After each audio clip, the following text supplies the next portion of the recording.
ఇప్పటికి కూడా ప్రపంచంలో 20 లక్షల మంది యాక్టివ్ కేసులు ఉన్నాయంటే ఇంకా ఈ వ్యాధితో బాధపడుతూ ఉన్నారు.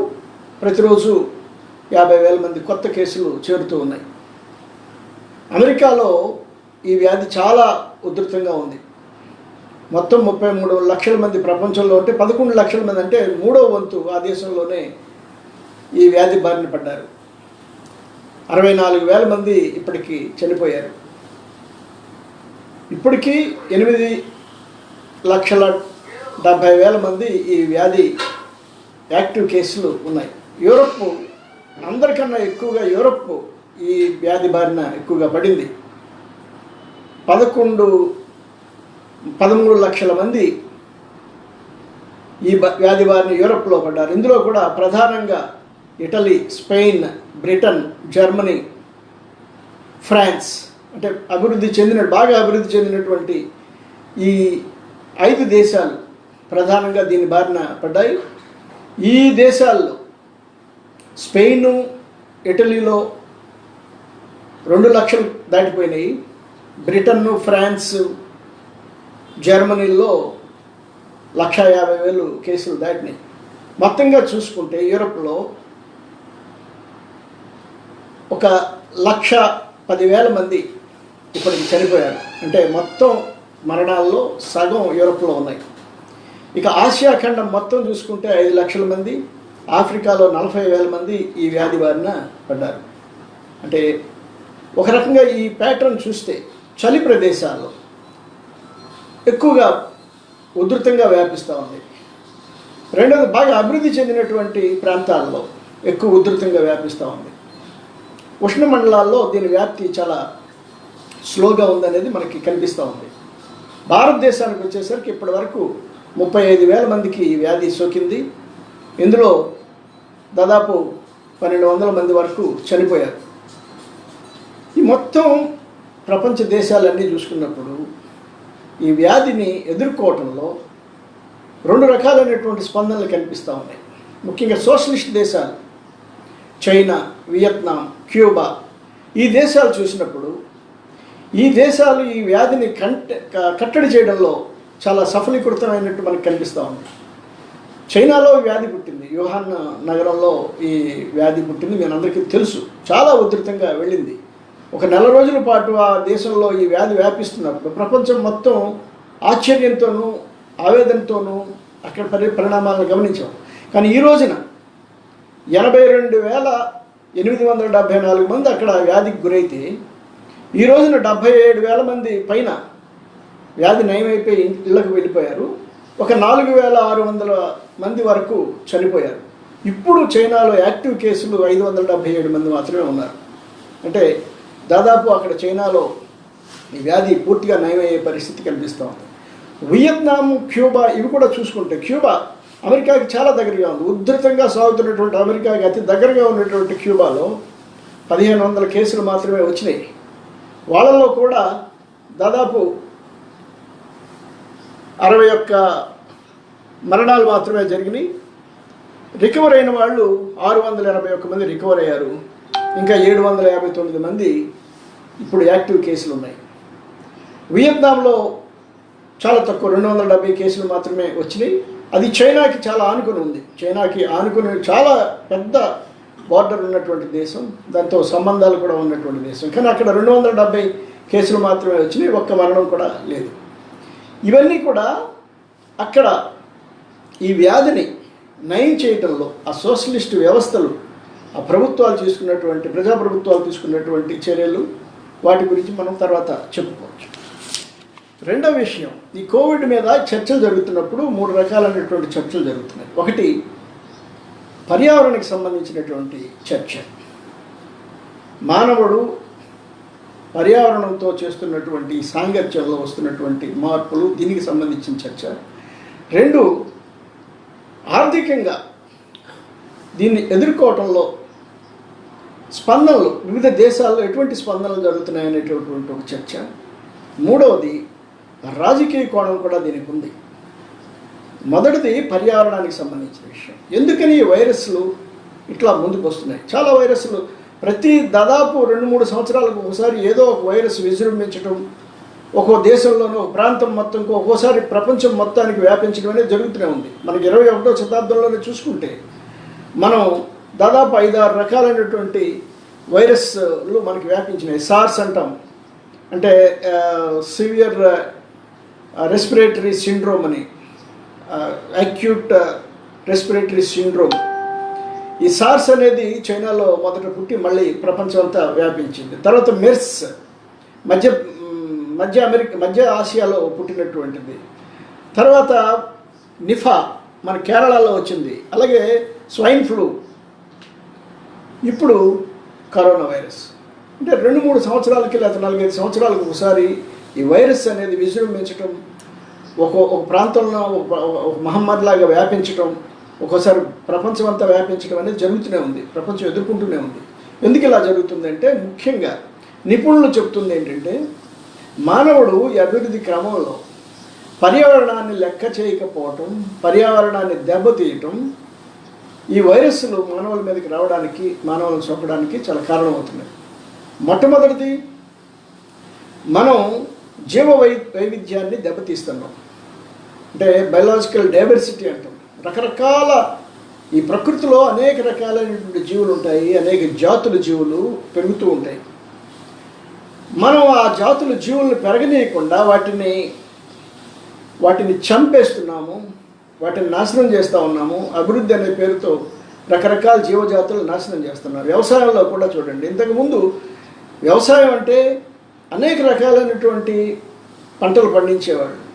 ఒక వరిలోనే ఏ దేశానికి ఆ దేశం రకరకాల వరి పంటలు పండించేవాళ్ళు. లేకపోతే ఒక ప్రాంతంలోనే వరి, ఇతర చిరుధాన్యాలు, రకరకాల ధాన్యాలు పండించేవాళ్ళు. ఈ వైవిధ్యం అనేది చాలా విపరీతంగా ఉండేది. ఇప్పుడు ఆ వైవిధ్యం పోయి మోనోకల్చర్ అనేది వస్తూ ఉంది. ఇది వైరస్ ఒకేసారి అన్ని ప్రాంతాలకు వ్యాపించడానికి ఒక ప్రధాన కారణం అవుతుంది, ఒక అవకాశం కల్పిస్తూ ఉంది. ఏదైనా ఒక దగ్గర పుట్టినటువంటి వైరస్ ఒక జంతువుల నుండి మొక్కలకు కానీ లేదా మనుషులకు కానీ వ్యాపించడానికి, ఒక రకమైన వ్యాధులు, ఇతర వైరస్లు ఒకటే కాదు, బ్యాక్టీరియా కానీ ఇతర వ్యాధులు కానీ వ్యాపించడానికి కారణం అవుతుంది.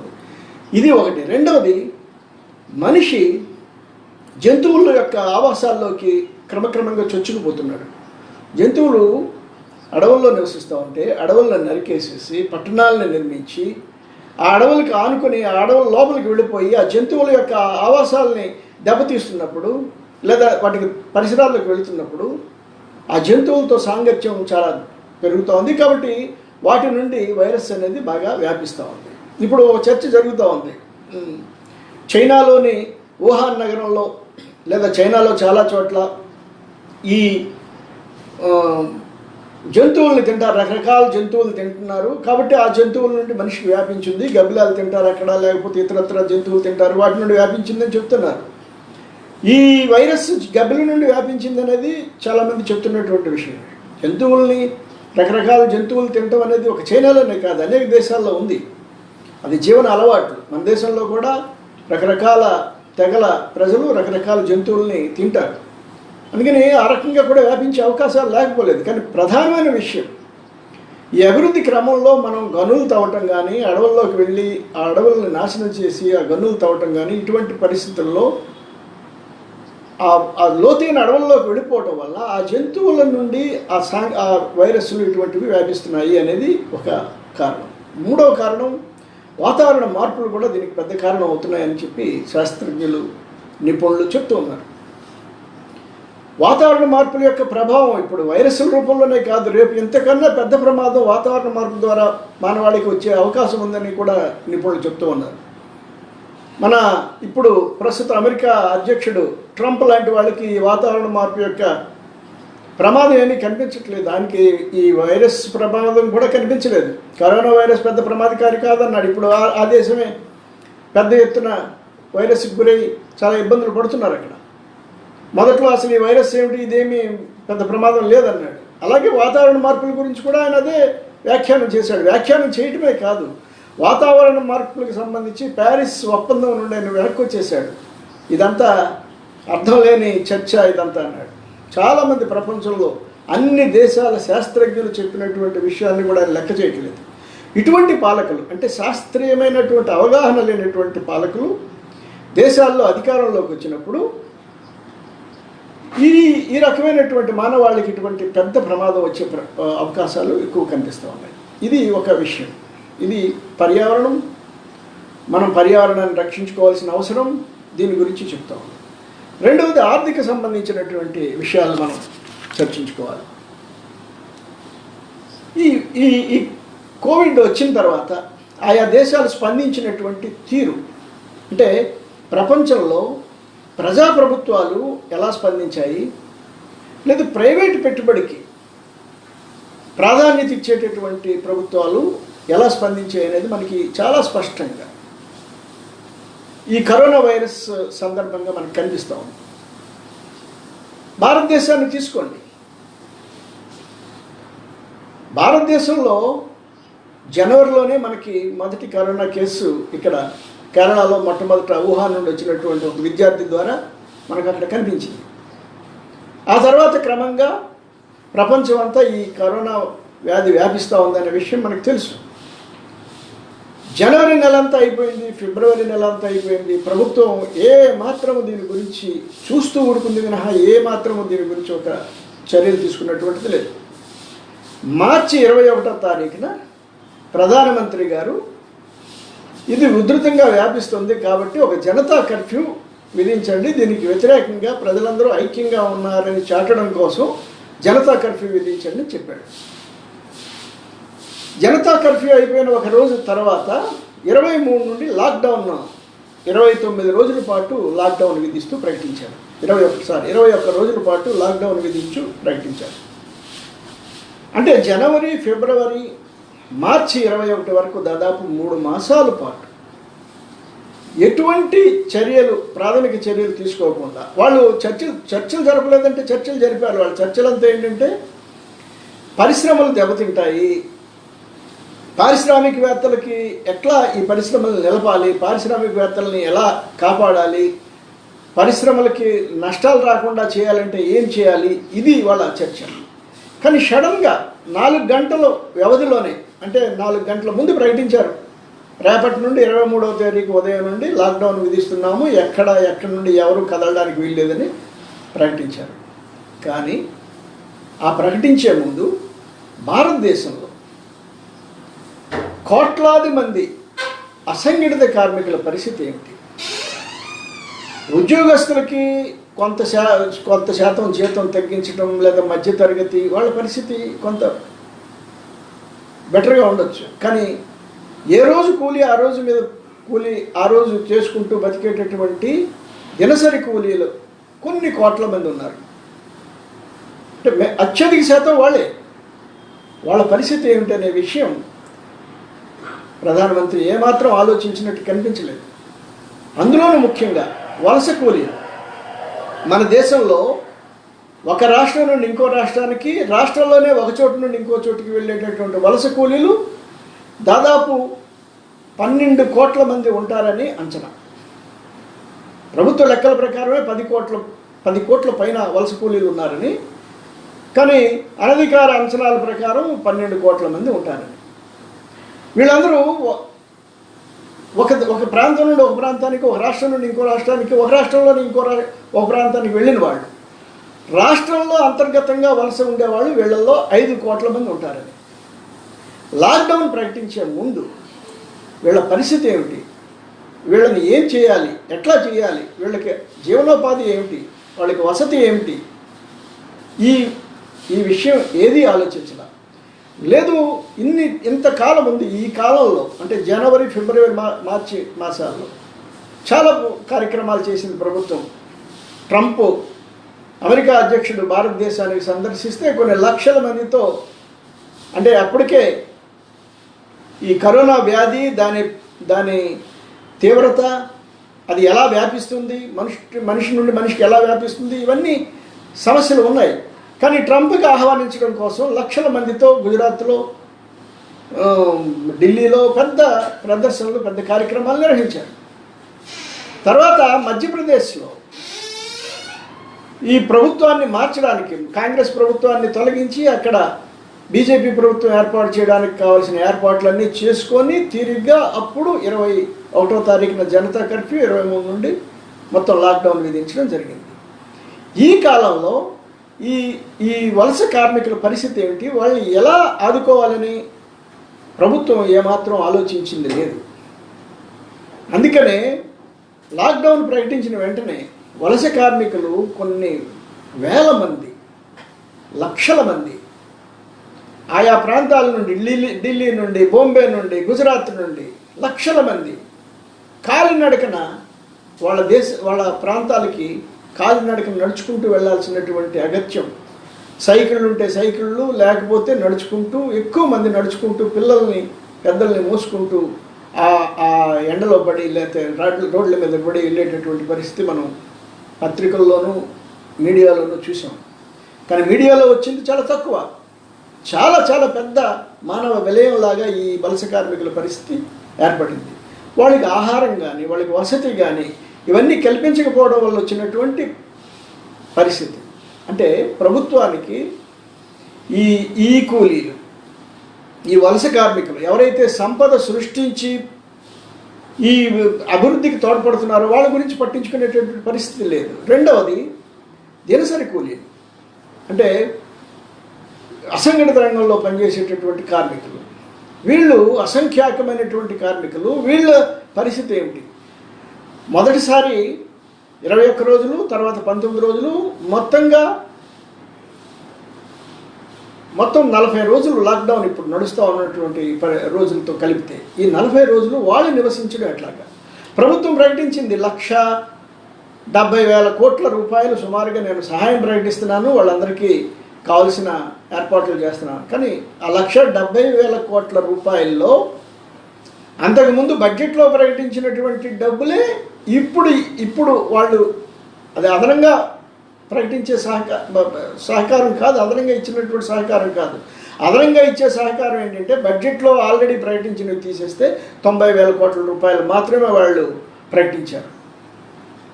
ఈ 90,000 కోట్ల రూపాయల్లో కూడా 3 భాగాలుగా ఉన్నాయి. మొదటిది ఒక 42,000 కోట్ల రూపాయలు ఆహారం, అంటే ఒక 5 కిలోలు మనిషికి 5 కిలోలు చొప్పున రేషన్ ఇస్తున్నారు. అది కాకుండా గ్యాస్ సబ్సిడీ, గ్యాస్ కాకుండా గ్యాస్ రూపంలో 13,000 కోట్ల రూపాయలు ఇచ్చారు. ఇది కాకుండా ఒక 30,000 కోట్ల పైన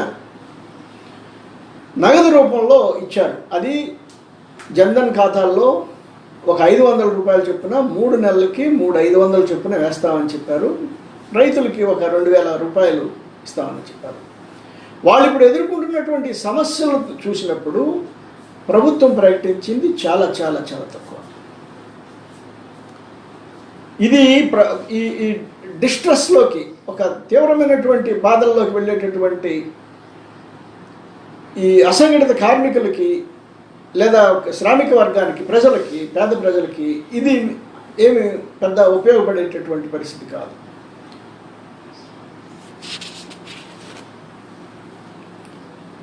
ఇది ప్రభుత్వం యొక్క చాలామంది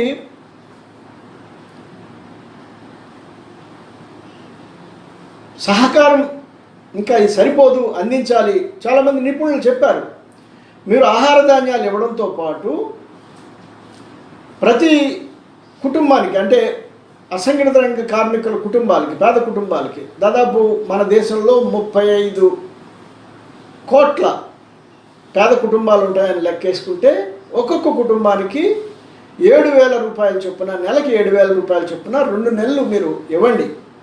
దానివల్ల వాళ్ళ ఆర్థిక బాధలు తీరుతాయి. వాళ్ళు కొనుగోలు శక్తి పెరగడం వల్ల మన భారతదేశ ఆర్థిక వ్యవస్థకు కూడా కొంత ఊత వస్తుందని చెప్పి నిపుణులు సలహా ఇచ్చారు.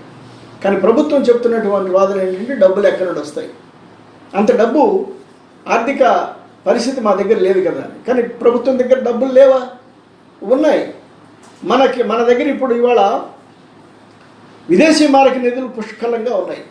50,000 కోట్ల రూపాయల, 50,000 కోట్ల డాలర్లు విదేశీ మారక నిధులు మన దగ్గర ఉన్నాయి. అంటే మన రూపాయల్లోకి మారిస్తే అది 38 లక్షల కోట్ల రూపాయలు అవుతుంది. విదేశీ మారక నిధులు పుష్కలంగా ఉన్నాయి.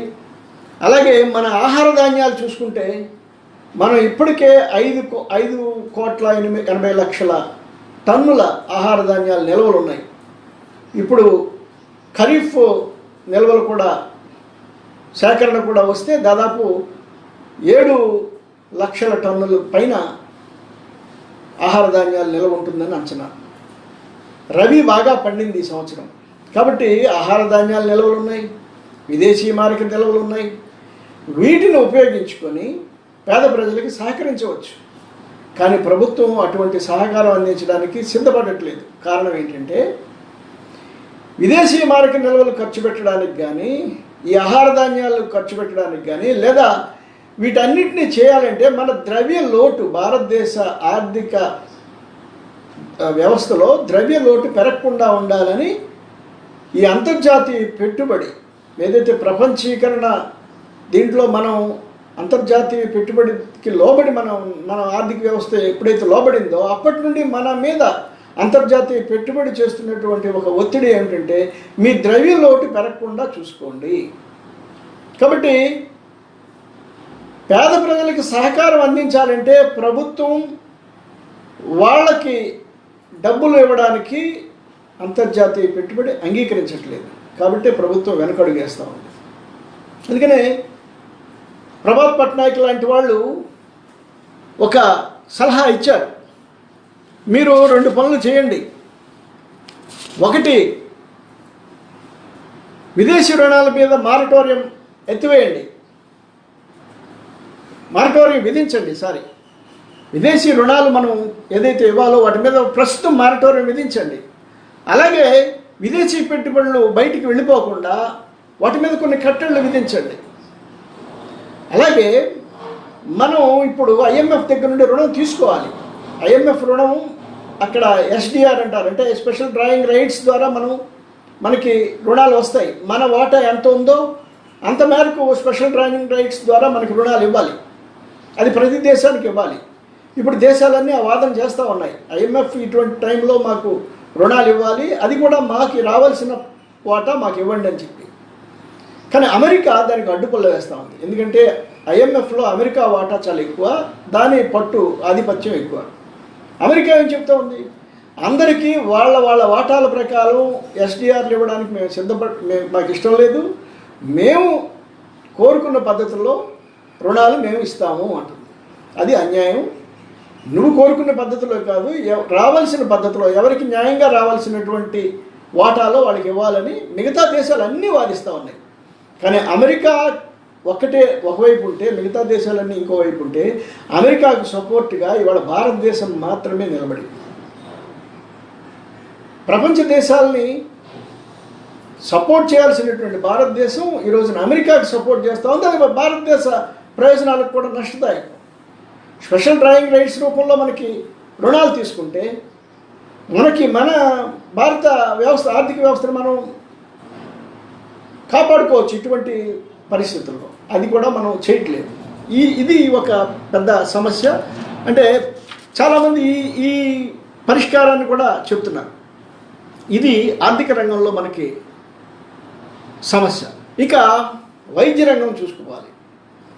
వైద్య రంగాన్ని చూసినప్పుడు ఇవాళ చాలామంది చెప్తున్నారు లాక్డౌన్ విధించేసాం, అయిపోయింది, కాబట్టి మీరు మీ బాధలో మీరు పడండి. కానీ లాక్డౌన్ విధించినప్పుడు ప్రభుత్వాలు చేయాల్సినటువంటి పని ఏమిటి? ఒకటి, లాక్డౌన్లో ఉండేటటువంటి ప్రజల యొక్క ఆర్థిక పరిస్థితిని బట్టి వాళ్ళకి కావాల్సినటువంటి సహకారం వాళ్ళ ఇంటి దగ్గరికి అందించాలి. 2, ఈ వ్యాధి బారిన పడిన వాళ్ళకి కావలసిన వైద్య సహకారం అందించాలి. ఈ విషయంలో కూడా మన దేశంలో అటువంటి సహకారం మనం అందించట్లేదు. ఎందుకని మీరు చూడండి, కరోనా వచ్చిన వెంటనే ఇవాళ ప్రభుత్వ ఆసుపత్రుల్లో ఉండేటటువంటి వైద్యులు, వైద్య సిబ్బంది, నర్సులు, ఇతర సిబ్బంది పనిచేస్తూ ఉన్నారు. మనం ఇప్పటివరకు గొప్పగా ప్రభుత్వాలు చెప్పినటువంటి కార్పొరేట్ ఆసుపత్రులు, ఆ కార్పొరేట్ వైద్యులందరూ ఇళ్లలోకి వెళ్ళి కూర్చున్నారు. వాళ్ళు వచ్చి పేద ప్రజలకి చాలా దగ్గర ఇప్పుడు ప్రభుత్వాలు చెప్తూ ఉన్నాయి, కనీసం ఓపీలు తీయండి, అవుట్ పేషెంట్స్నైనా మీరు చూడండి అంటే మేము చూసే అవకాశం లేదని చెప్తున్నారు. ఎందుకంటే వాళ్ళు భయం, వాళ్ళకి అవసరం కూడా లేదు. ఇది వ్యాపారం కాదు, దీనివల్ల డబ్బులు వచ్చేది కాదు. కాబట్టి ఇటువంటి ఒక మహమ్మారులు వచ్చినప్పుడు ప్రభుత్వ వైద్య రంగం మాత్రమే పనిచేస్తుంది. అది దాని మీద మాత్రమే మనం ఆధారపడగలము.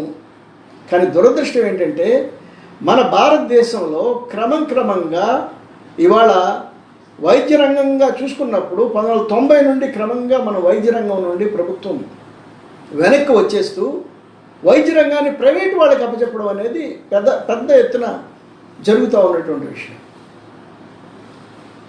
ఒక ప్రభుత్వం మొత్తంగానే అమెరికన్ ఫిలాసఫీ ఇది.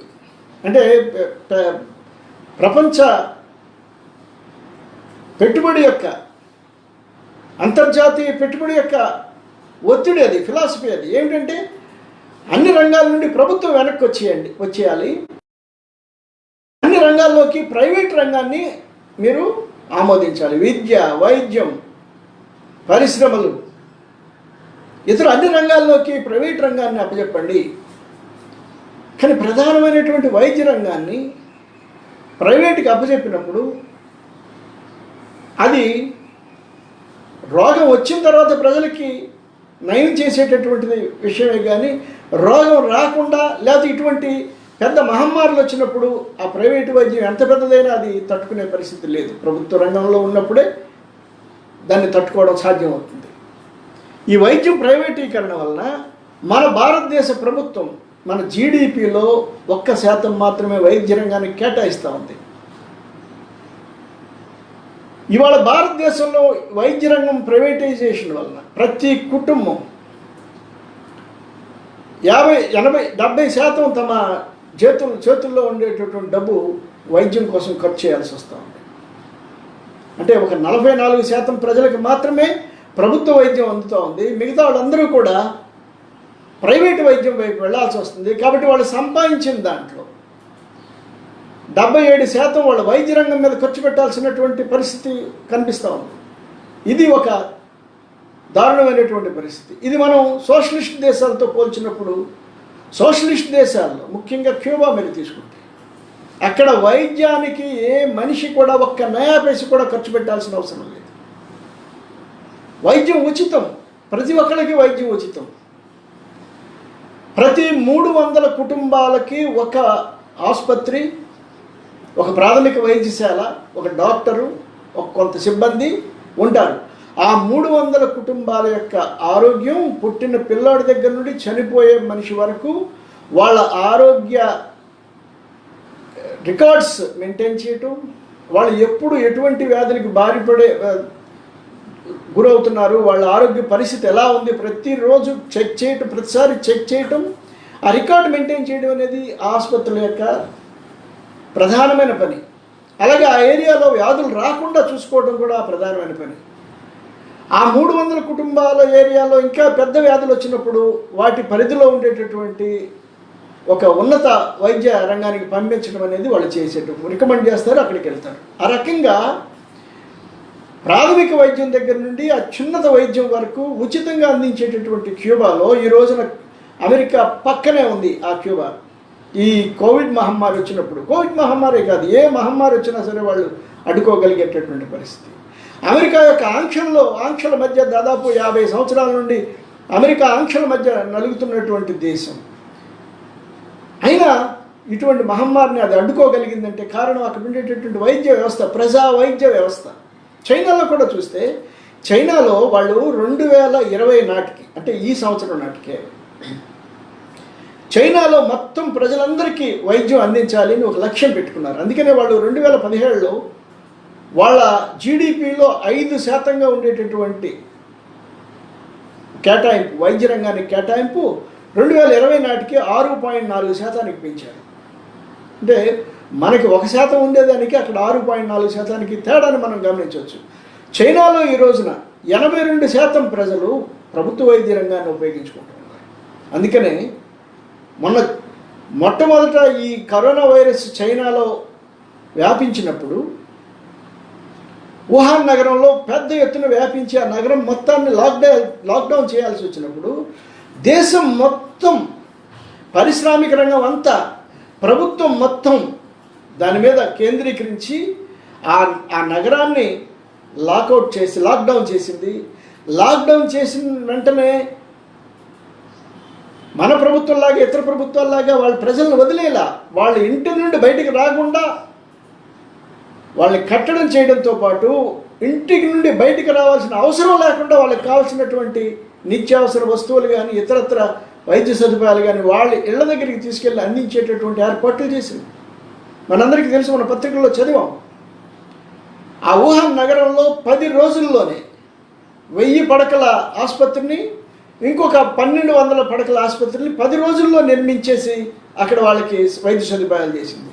ఒక పెద్ద స్టేడియం, ఫుట్బాల్ స్టేడియాన్ని ఈ కోవిడ్ బాధితుల కోసం కేటాయించేసింది. 1000 పడకల ఆసుపత్రిని 10 రోజుల్లో నిర్మించడమే కాదు, దానికి కావాల్సినటువంటి వెంటిలేటర్స్, దానికి కావాల్సినటువంటి ఇతర సదుపాయాలు, ఆ వైద్యులకు కూడా కావాల్సినటువంటి వాళ్ళకి డ్రెస్సులు, అంటే రక్షణ వస్త్రాలు ఏవైతే ఉన్నాయో, రక్షణ కల్పించే దుస్తులు ఏవైతే ఉన్నాయో వాటి కోసం ఇతర ప్రాంతాల్లో ఉండేటటువంటి పరిశ్రమలను కూడా మార్చేసింది. కార్ల పరిశ్రమని ఆ పరిశ్రమను పక్కన పెట్టి ఆ పరిశ్రమలోనే మాస్కులు, దుస్తులు, రక్షణ దుస్తులు తయారు చేసేటటువంటి పని వెంటనే ప్రారంభించి వాళ్ళకి కావాల్సినటువంటి సదుపాయాలన్నీ చేసింది. అలాగే వుహాన్ నగరంలో ఆ హూబీ ప్రొవిన్స్ అంటారు, ఆ హూబీ రాష్ట్రంలో ఇతర ప్రాంతాలు ఎక్కడైతే ఉన్నాయి, కొంతవరకు వ్యాపించినటువంటి ప్రాంతాలను కూడా లాక్డౌన్ చేసిన ప్రాంతాలకి దేశంలోని ఇతర ప్రాంతాలతో లింక్ చేసి ఆ ప్రాంతాల నుండి అక్కడ కావాల్సినటువంటి ఆహారము, కూరగాయలు, ఇతర సరుకులు ఒక్కొక్క ప్రాంతం, ఒక్కొక్క నగరాన్ని, ఒక్కొక్క పట్టణాన్ని, ఒక్కొక్క ప్రాంతాన్ని, ఈ వ్యాధికి గురైనటువంటి పట్టణాన్ని దత్తత తీసుకొని వాలంటీర్స్ని పంపించడం కానీ, అక్కడికి వెళ్ళి ఆ ఆహారము, ఇతర సదుపాయాలు చేయడం కానీ జరిగింది. అక్కడ జనవరి 25వ తారీఖున కమ్యూనిస్ట్ పార్టీ వాళ్ళ స్టాండింగ్ కమిటీ సమావేశంలో ప్రధాన కార్యదర్శి ఒకటే పని చెప్పాడు: మొత్తం కమ్యూనిస్ట్ పార్టీ ఫ్రంట్ లైన్లో ఉండాలి, పార్టీ కార్యకర్తలందరూ ఫ్రంట్ లైన్లో ఉండాలి. ఇది మొత్తం చైనా ప్రజలు కరోనా మీద చేస్తున్నటువంటి ఒక యుద్ధంలో ముందుండాల్సింది పార్టీ, తర్వాత వైద్య సిబ్బంది, సైన్యం, వీళ్ళందరూ ముందుండాలి. సైన్యం నుండి దాదాపు 1200 మంది వైద్యులు, సైన్యంలో ఉండేటటువంటి వైద్యులందరూ కూడా ఆ వుహాన్ నగరానికి వెళ్ళి వైద్య సేవలు అందించారు. అంటే ప్రభుత్వం అనేది ప్రజల కోసం యాక్టివ్గా పనిచేయటం, ఇన్వాల్వ్ కావటం, ప్రజల యొక్క అవసరాలు తీర్చడానికి ఆ ప్రభుత్వం ముందుకు రావటం, ఇతర ప్రాంతాల నుండి కావాల్సిన సహకారం అంతా అక్కడికి తీసుకుపోవటం, ఇటువంటి చర్యలు చేయటం వల్ల ఈ రోజున అక్కడ మొత్తం కరోనాని కట్టడి చేయటం జరిగింది. ఇప్పుడు 550 యాక్టివ్ కేసులు మాత్రమే ఉన్నాయంటే దాదాపు అక్కడ ఇప్పుడు మళ్ళీ ఆ వుహాన్ నగరాన్ని లాక్డౌన్ నుండి ఎత్తేసారు, వాళ్ళు ఉత్పత్తిని కూడా ప్రారంభించారు. ఇది ప్రైవేట్ రంగంలో వైద్యం ఉంటే, లేదా ప్రైవేట్ రంగాన్ని ప్రోత్సహించేటటువంటి ప్రభుత్వాలు పూర్తిగా ప్రైవేట్ రంగానికి వదిలేసేసి ప్రభుత్వం అనేది వెనక్కి వచ్చేటటువంటి ఆ దేశాల్లో ఈ పని జరగడం కష్టం అవుతుంది.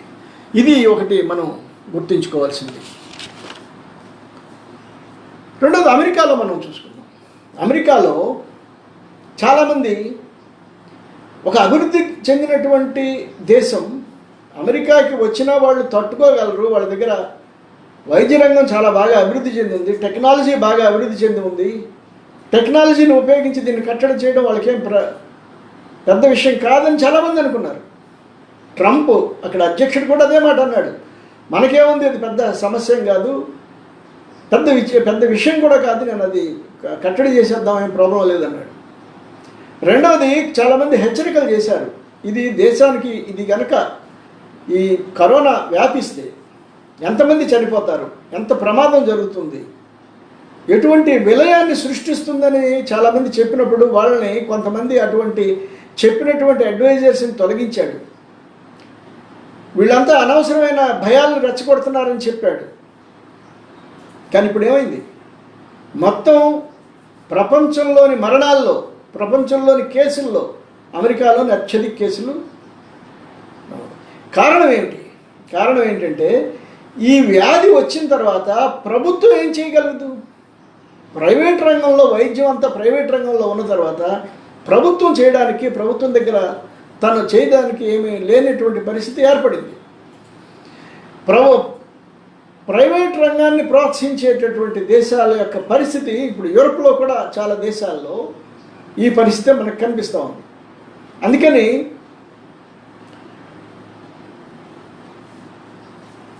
ఇప్పుడు బీమా అమెరికాలో వైద్యం చేయించుకోవాలంటే అది వ్యక్తిగతమైనటువంటి వైద్యంగా మారిపోయింది. సామూహిక వైద్యం, ప్రజా వైద్యం అనేది అక్కడ లేకుండా పోయింది. వైద్య బీమా చాలా ఆదర్శవంతంగా ఉంటుంది అని మన దేశంలో కూడా అటువంటి వైద్య బీమా వ్యవస్థను తీసుకొచ్చి పెడతా ఉన్నాం. కానీ ఆ బీమా చేయించుకోలేనటువంటి ప్రజల యొక్క సంఖ్య పెరిగిపోతూ ఉందని, ఆ పెరిగిపోవడం వల్ల వాళ్ళందరూ వైద్యం చేయించుకోలేక చాలామంది సఫర్ అవుతున్నారని, చనిపోతున్నారని అక్కడ నిపుణులందరూ హెచ్చరించడమే కాదు, వాస్తవం ఆ లెక్కలన్నీ చూసిన తర్వాత ఆ వైద్య రంగం యొక్క సంక్షోభం నుండి వైద్య రంగాన్ని బయటపడేయడం కోసం ఒబామా హయాంలో ఒక వైద్య రంగాన్ని బాగు చేయడం కోసం ఒబామా కేర్ అనే ఒక పథకాన్ని ప్రవేశపెట్టాడు. ట్రంప్ వచ్చిన తర్వాత ఆ పథకాన్ని ఎత్తేసేసాడు. మళ్ళీ ఈ మితవాద ప్రభుత్వాలు ఎక్కడున్నా కూడా అదే పరిస్థితి. ప్రజల యొక్క ప్రాణాల కన్నా, వాళ్ళ సదుపాయాల కన్నా పెట్టుబడిదారులు, పెద్ద పెద్ద కార్పొరేట్ వాళ్ళ సదుపాయాలనే వాళ్ళు పరిశీలనలోకి తీసుకుంటారు. కాబట్టి ట్రంప్ ఆ ఒబామా కేర్ని ఎత్తేసేసాడు. కాబట్టి ఈ రోజున వైద్య కేసులు వస్తూ ఉంటే, ఆసుపత్రులన్నీ కేసులతో నిండిపోతూ ఉంటే, చివరికి వైద్యులు కూడా దానికి గురవుతూ ఉంటే చూస్తూ ఊరుకోవడం మినహా ఏమీ చేయలేనటువంటి ఒక పరిస్థితుల్లోకి ట్రంప్ ప్రభుత్వం వెళ్ళిపోయింది. ఇప్పుడు వాళ్ళ చర్చ ఏంటంటే లాక్డౌన్ ఎలా ఎత్తేయాలి, ఎప్పుడు ఎత్తేయాలి, ఎంత తొందరగా ఎత్తేయాలి. దీని మీద చాలామంది ఒక వాదన కూడా చేశారు. ఎందుకు ట్రంప్ తొందరగా లాక్డౌన్ విధించడం కానీ ఇటువంటి చర్యలకు పాల్పడలేదంటే, ఆయన ఒక వ్యాపారవేత్త. ట్రంప్ టవర్స్, ట్రంప్ గోల్ఫ్ కోర్సులు చాలా దగ్గర ఉన్నాయి, యూరోప్లో ఉన్నాయి, అమెరికా నిండా ఉన్నాయి. కాబట్టి ఈ హోటల్స్, ఈ పరిశ్రమ ఇవన్నీ మూతపడిపోతాయి. కాబట్టి ఆయన అటువంటి చర్యలు తీసుకోవడానికి వెనకడుగు వేస్తున్నాడని ఒకటి. ట్రంప్ స్వతహాగా ఆయన ఒక వ్యాపారవేత్తే కాదు, అక్కడ ప్రభుత్వమే వ్యాపారుల కోసం పనిచేసేటటువంటి ప్రభుత్వం. అందుకని ప్రజల జీవితాల కన్నా వ్యాపారం ముఖ్యమైనప్పుడు వీళ్ళు ఎంతమంది ప్రాణాలు పోతే ఏమిటి, ఇది ఆ పరిస్థితి అక్కడ మనకు కనిపిస్తూ ఉంది. ఇప్పుడు కూడా వాళ్ళ చర్చ ఏమిటంటే ఎంత తొందరగా ఎత్తేయగలుగుతాము, ఎంత తొందరగా దీన్ని మనం లాక్డౌన్ ఎత్తేసేసి మళ్ళీ ఆర్థిక కార్యకలాపాలు పునరుద్ధరిద్దాము. మరి మహమ్మారికి ఎక్కడ మనకి వ్యాధి నయమయ్యే పరిస్థితి కానీ, లేకపోతే వ్యాధికి మందు కానీ, లేకపోతే వ్యాధికి వ్యాక్సిన్ కానీ లేనప్పుడు ఇది ఇంకా విస్తృతం అవుతుంది కదా అంటే చాలా దుర్మార్గమైన కొన్ని వాదనలు కూడా తీసుకొస్తూ ఉన్నారు ఈ దేశాల్లో. ముఖ్యంగా ఈ ప్రైవేటు వ్యాపారం, వైద్యం ప్రైవేటు వ్యాపారం అయినటువంటి దేశాల్లో ఇంకా ప్రైవేటు వ్యాపారం ప్రధానంగా దాన్ని దృష్టిలో పెట్టుకుని ప్రజల జీవితాలు, ప్రజల వైద్యం, ప్రజల ఆరోగ్యం, వీటి మీద ప్రైవేటు వ్యాపారం లాభాలు అవి డామినేట్ చేసేటటువంటి దేశాల్లో వస్తున్నటువంటి వాదన ఏంటంటే 20 సంవత్సరాలు, 25 సంవత్సరాలు లేదా 30 సంవత్సరాల లోపు వాళ్ళకి ఈ వ్యాధి వచ్చినా ఏమీ కావట్లేదు కదా. చనిపోతున్న వాళ్ళు ఎవరు? 60 సంవత్సరాలు దాటిన వాళ్ళందరూ జీవితాలు ముగింపు దశకు వచ్చేసారు కదా. అందుకని వాళ్ళ జీవితాలు ముగిస్తే ఏమవుద్ది, అందుకని వదిలేసేయండి. ఫ్రీగా వదిలేస్తే మొత్తానికి వ్యాపిస్తే వచ్చిన వాళ్ళకి వస్తుంది. దీన్నే అంటే వచ్చిన తర్వాత ఆ రకంగా అందరికీ వ్యాధి వచ్చి నయమైపోతే ఇమ్యూనిటీ పెరిగిపోతుంది. కాబట్టి అప్పుడు ఆటోమేటిక్గా మిగతా వాళ్ళు ఇంకెక్కడైనా మిగిలిపోతే వాళ్ళకి రాకుండా ఆ ఇమ్యూనిటీ ఎవరైతే పెరిగిందో వాళ్ళు అడ్డుకట్టేస్తారు. దీన్ని సోషల్ ఇమ్యూనిటీ అంటున్నారు. ఈ సోషల్ ఇమ్యూనిటీ దశకి వెళ్ళాలంటే మొత్తాన్ని వదిలేసేయటం, కార్యకలాపాలు నార్మల్గా నిర్వహించటం. యువకులందరూ బతుకుతారు, వాళ్ళందరూ పనిచేసేవాళ్ళు కాబట్టి ఉత్పత్తి జరుగుతూ ఉంటుంది. ముసలి వాళ్ళందరూ చనిపోతారు, వాళ్ళతో మనకి పనే ఉంది. కాబట్టి పెట్టుబడిదారులకి వాళ్ళ శ్రమ చేసి సంపద ఉత్పత్తి చేసి పెట్టేటటువంటి వాళ్ళు యువకులు, యువ కార్మికులు. ఆ యువ కార్మికులను బతికించుకుందాం, ఎందుకంటే వాళ్ళు మనకి సంపద సృష్టించి పెడతారు. ఇంకా సంపద సృష్టించి పెట్టలేనటువంటి వాళ్ళు, అంతకు ముందే వాళ్ళు ఏదో చేసి వాళ్ళ పెన్షన్ మీద వాటి మీద బతుకుతున్న వాళ్ళు చనిపోతే మనకి ఏంటి అనేటటువంటి దుర్మార్గమైనటువంటి ఆలోచనలు ఈ రోజున ఈ పెట్టుబడిదారీ దేశాల్లో, ముఖ్యంగా ఈ వ్యాపార ధనార్జన ప్రథమంగా ఉండేటటువంటి దేశాల్లో వినిపిస్తుంది. అమెరికాలో వినిపిస్తుంది, భారతదేశంలో అటువంటి వాదనలు చేసేవాళ్ళు కనిపిస్తూ ఉన్నారు. ఇది ఈ దేశాల్లో వచ్చినటువంటి స్పందన. ఇక రాజకీయ అంశాలు కూడా మనం ఇక్కడ చూడాలి. రాజకీయ అంశాలు ఏంటి? ఈ సందర్భంగా అమెరికా ముఖ్యంగా ట్రంప్ నాయకత్వంలో మొత్తం కరోనా వైరస్కి సంబంధించి చైనా వ్యతిరేకత, అంటే భౌగోళిక రాజకీయాల్లో అంతకు ముందు నుండి అమెరికా దాని నాయకత్వంలో నడుస్తున్నటువంటి కొన్ని దేశాలు, ఆ దేశాలను ఏదైతే ఈ సామ్రాజ్యవాద కూటమి ఏదైతే ఉందో దాని ప్రయోజనాలకి అనుగుణంగా ఈ కరోనా వైరస్ని కూడా ఉపయోగించుకునేటటువంటి ఒక ప్రయత్నం చేస్తూ ఉంది. ముఖ్యంగా ఈ సోషలిస్ట్ వ్యతిరేక భావజాలాన్ని పెంచడానికి, ముఖ్యంగా చైనా వ్యతిరేకత పెంచడానికి దీన్ని బాగా ఉపయోగించుకుంటుంది. వాళ్ళు చెప్తుంది ఏంటి? చైనాలో ఈ వుహాన్ నగరంలో ఈ వ్యాధి పుట్టింది,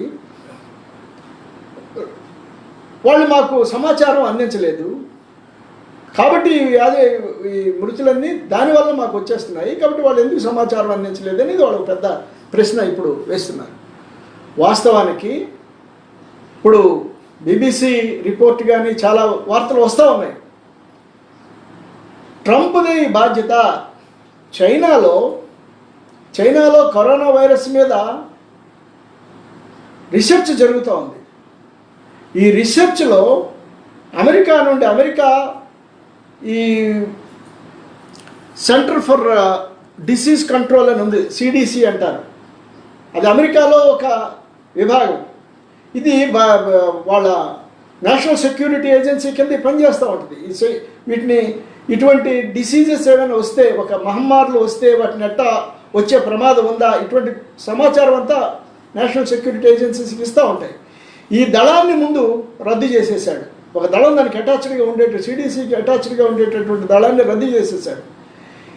ఈ సెంటర్ ఫర్ డిసీజ్ కంట్రోల్లో 700 మంది సిబ్బంది ఉంటే సిబ్బందిని అంతటినీ తీసేశాడు ట్రంప్. రెండోది, చైనాలో అక్కడ ఈ రీసెర్చ్లో అమెరికా CDC నిపుణురాలుగా ఉండేటటువంటి వ్యక్తి అక్కడ పనిచేస్తూ ఉంటే ఆమె పోస్టుని రద్దు చేసేసి ఆమెను వెనక్కి రప్పించేశాడు. ఇవాళ చైనాలో ఆమె అక్కడ ఉండుంటే ఆ రీసెర్చ్లో ఆమె భాగస్వామి అయ్యేది. అక్కడ ఏం జరిగింది, ఏం జరగలేదు అనే విషయం తెలిసేది. ఇప్పుడు ఏం చెప్తున్నారు? చైనా 2 వారాల పాటు ఆలస్యం చేసింది మాకు సమాచారం ఇవ్వటంలో, కాబట్టి మేము అప్రమత్తం కాలేకపోయామని చెప్తున్నారు. మరి చైనాలో రీసెర్చ్ జరుగుతున్నటువంటి ఆ CDC నిపుణురాలను ఎందుకు వెనక్కి రప్పించామంటే ఆయన దగ్గర సమాధానం లేదు. BBC రిపోర్ట్ మీద కొంతమంది విలేకరులు ప్రశ్నించారు, అదంతా అబద్ధం అన్నాడు, కానీ మరి నిజమేంటో ఆయన చెప్పలేదు. ఇది వాస్తవాలు. రెండవ విషయం ఏంటంటే 15 రోజులు డిసెంబర్లోనే చైనాలో ఈ కొన్ని రకాల కేసులు వస్తూ ఉన్నాయి. ఒక కొత్త రకమైనటువంటి ఈ శ్వాసకోశ వ్యాధి సంబంధాలతో వస్తున్నారు. ఇది ఒక రకమైన వైరస్. ఈ వైరస్ గురించి మనకు అర్థం కావట్లేదని కొంతమంది హెచ్చరికలు చేశారు. దిగువ స్థాయి అధికారులు దీన్ని అర్థం చేసుకొని పైకి సమాచారం ఇవ్వడంలో లేట్ జరిగింది. ఇటువంటి విషయాలు తెలియజేసే ఒక డాక్టర్ని కానీ లేకపోతే ఇతరులను కానీ మీరు అనవసరమైన భయాలు ఎందుకు రెచ్చగొడుతున్నారు, మీ మీద డిసిప్లిన్ యాక్షన్ తీసుకోవాల్సి వస్తుందని వాళ్ళని సప్రెస్ చేయడం కూడా జరిగిందని వార్తలు వచ్చినాయి. ఆ డాక్టర్ తర్వాత తన సేవల్ని కొనసాగించాడు. ప్రభుత్వం చెప్పిన పద్ధతిలోనే ఆ తర్వాత కొనసాగించాడు. తర్వాత దురదృష్టవశాత్తు ఆయన చనిపోయాడు. అదొక విషయం. కానీ ఈ 15 రోజుల్లోనే మొత్తం ప్రపంచం అంతా తలకిందులైపోయింది కాదు. వాస్తవానికి జనవరి నెల, ఫిబ్రవరి నెల, మార్చి కొంత భాగం వరకు సఫర్ అయిందంతా చైనాలో. ఆ విషయాలన్నీ మనం టీవీల్లో ప్రపంచం అంతా చూస్తూ ఉంది. గొప్ప గూఢాచారి వ్యవస్థ కలిగినటువంటి అమెరికాకి, ట్రంప్కి ఈ విషయాలు తెలియనివి కావు. మరి నీకు జనవరి ఎండింగ్లో డిసెంబర్ 30వ తారీఖున మొట్టమొదటి కేసు అమెరికాలో రికార్డ్ అయింది. జనవరి, ఫిబ్రవరి, మార్చి మాసాల వరకు అమెరికా చేసిందేంటి, ట్రంప్ ప్రభుత్వం చేసిందేంటి? చాలామంది నిపుణులు దీని ప్రమాదాన్ని గురించి హెచ్చరిక చేస్తే దీనివల్ల ఏం కాదని ట్రంప్ ఓపెన్గా ప్రకటించాడు. ఇప్పుడు ఇవి ముదిరిపోయి వ్యాధి బాగా వ్యాపించి కొన్ని లక్షల మందికి వ్యాపించి వేల మంది చనిపోయేటటువంటి పరిస్థితి వస్తే ఇవాళ విమర్శలు ట్రంప్ మీదకి, ఆ ప్రభుత్వం మీదకి వస్తున్నాయి కాబట్టి, అంతర్గతంగాను బయట నుండి కూడా వస్తున్నాయి కాబట్టి దీని నుండి తప్పుకోవడానికి చైనా వ్యతిరేకత, చైనా మీద ఈ నెపం నెట్టడానికి ఒక ప్రయత్నం చేస్తున్నాడు. ఇంకో దుర్మార్గం ఏంటంటే చైనా యొక్క ఆహారపు అలవాట్ల గురించి. అంటే రకరకాల ఆహారాలు తింటారు కాబట్టి వచ్చేసింది, అందుకని అక్కడ నుండి అందరికీ వ్యాపింపజేశారు. ఇంకా చాలా చాలా థీరీస్ వాళ్ళే అవసరమైతే ఆ ల్యాబ్లో తయారు చేసి వదిలారు, వదిలారా లేకపోతే యాక్సిడెంటల్గా వచ్చేసింది, రకరకాల కథలు వ్యాపిస్తూ ఉన్నాయి. కానీ వీటన్నిటి వెనక ఉన్నటువంటి ఒక విషయాన్ని మనం గమనించాలి. అంతకు ముందు నుండి చైనాతో వాణిజ్య యుద్ధం జరుపుతున్నటువంటి ట్రంప్ ఇవాళ ఈ విషయాన్ని కూడా తను చేతుల్లోకి తీసుకొని ఈ రకమైనటువంటి చర్చ జరపడానికి ప్రయత్నం చేస్తున్నాడు. అసలు నిపుణులు చెప్తుంది ఏంటి, 2017లోనే ఒక హెచ్చరిక వచ్చింది. చైనా అమెరికన్ వైద్య నిపుణులు ఒక హెచ్చరిక చేశారు. కరోనా వైరస్ లాంటివి వస్తే, ఒక మహమ్మారి లాంటి అమెరికాలో వ్యాపిస్తే దాన్ని ఎదుర్కొనే సన్నద్ధత అమెరికాలో లేదు. కాబట్టి ప్రభుత్వం ఇటువంటి చర్యలను తీసుకోవాలి అని చెప్పారు. అంటే కరోనా గురించి ఊహించారండి అనొచ్చు, ఊహించారు. ప్రభుత్వ శాస్త్రజ్ఞులు ప్రతినిత్యం చెప్తూనే ఉన్నారు. ఎందుకంటే ప్రతి 2-3 సంవత్సరాలకు ఒకసారి కరోనా లాంటి కొన్ని వ్యాధులు ప్రబలుతూ ఉన్నాయి. Influenza, flu virus, swine flu virus, ఇటువంటి వైరస్లు వస్తూనే ఉన్నాయి, పెద్ద ఎత్తున వ్యాపిస్తూ ఉన్నాయి. ఆ దేశాల్లో ఈ ఫ్లూ యొక్క ప్రభావం చాలా ఎక్కువ. అలాగే ఈ వైరస్లు కూడా రకరకాల వాటి జన్యు క్రమాన్ని మార్చుకుని కొత్త వైరస్లుగా ఆవిర్భించేటటువంటి ప్రమాదాలు కూడా ఉన్నాయి. ఈ సార్స్ నుండి ఇవాళ కరోనా నుండి ఇంకొక వైరస్, ఓ ప్రమాదకరమైన వైరస్గా మారచ్చు కరోనా, మళ్ళీ మ్యూటేషన్ చెంది లేదు ప్రమాదం తగ్గిపోయేటటువంటి వైరస్గా కూడా మారచ్చు. అందుకని వైరస్లతో చాలా సమస్యలు ఉన్నాయి. అవి వచ్చిన వెంటనే దానికి తగ్గ టీకాలు, అంటే ఈ వ్యాక్సిన్స్ తయారు చేయడం కూడా వెంటనే సాధ్యం కాదు. ఇప్పుడు వ్యాక్సిన్ల మీద చాలా పెద్ద రీసెర్చ్ జరుగుతూ ఉంది. ఏదైనా వచ్చే సంవత్సరం మే నాటికి కానీ వ్యాక్సిన్ తయారు చేసే అవకాశాలు లేవని అందరూ చెప్తున్నారు. కొంతమంది డిసెంబర్ నాటికి తయారవుతుంది అంటున్నారు. కొన్ని క్లినికల్ ట్రయల్స్ జరుగుతున్నాయి కాబట్టి డిసెంబర్ నాటికి జరుగుతున్నాయి అంటున్నారు. ఏదైనా వ్యాక్సిన్ వచ్చేటప్పటికి ఈ వ్యాధి కూడా సప్రెస్ అయ్యేటటువంటి అవకాశం ఉంది. ఇవాళ చైనాలో ఒక పీక్కి వెళ్ళిపోయి మళ్ళీ కిందికి వెళ్ళిపోయినట్లే దేశాలన్నీ వ్యాపించి మళ్ళీ కిందికి వెళ్ళిపోయేటటువంటి అవకాశం ఉంది, లేదా మ్యూటేట్ చెంది వేరే రూపంలోకి వెళ్ళే అవకాశం ఉంది. మందుల తయారీకి కూడా చాలా పెద్ద ఎత్తున రీసెర్చ్ జరుగుతూ ఉంది. ఈ మందులు తయారయ్యేలోపు ఈ వ్యాక్సిన్ దాని ఉపయోగం ఉంటుందో లేదా అనేది కూడా చాలామంది చెప్తూ ఉన్నారు. అందుకనే వీటి గురించి అంత అన్సర్టనిటీ, అంటే ఒక స్థిర పరిస్థితి లేనటువంటి, ఏం జరుగుతుందో తెలియనటువంటి పరిస్థితి ఉంది. కానీ ఈ టీకా తయారయ్యే వరకు, లేకపోతే ఈ మందులు తయారయ్యే వరకు వైరస్ వ్యాధి మాత్రం ఉంటుంది, అది వ్యాపిస్తూనే ఉంటుంది. ఇది ఎక్కడి వరకు వెళ్తుంది, ఎక్కడ తగ్గుతుంది? ఈ రేపు మే నెల, ఇప్పుడు మనకి గతంలో లాక్డౌన్ ప్రకటించినప్పుడు అన్నారు ఈ 3 వారాలు, అంటే 21 రోజులు లాక్డౌన్ కనుక మనం గట్టిగా అమలు చేస్తే తగ్గిపోతుందని. తర్వాత మరొక 2 వారాలు చాలా కీలకం అన్నారు. ఇప్పుడేమంటున్నారంటే మే నెల చాలా కీలకం అంటున్నారు. అంటే మే అయిపోయిన తర్వాత ఏమవుతుందో మనకు తెలియదు. ఎవరికి దీని మీద పెద్ద అవగాహన, అంటే ఫ్యూచర్ని ఇది ఎలా పరిణమిస్తుందో చెప్పలేని పరిస్థితి కనిపిస్తూ ఉంది. మరి అలాంటప్పుడు ప్రతి ప్రభుత్వం ఇటువంటి వైరస్ల వ్యాప్తి, ఇటువంటి మహమ్మారుల వ్యాప్తికి తమ ఆరోగ్య రంగాల్ని సంసిద్ధం చేసుకోవాలి కదా. అమెరికాలో 2017లోనే అమెరికా ఇటువంటి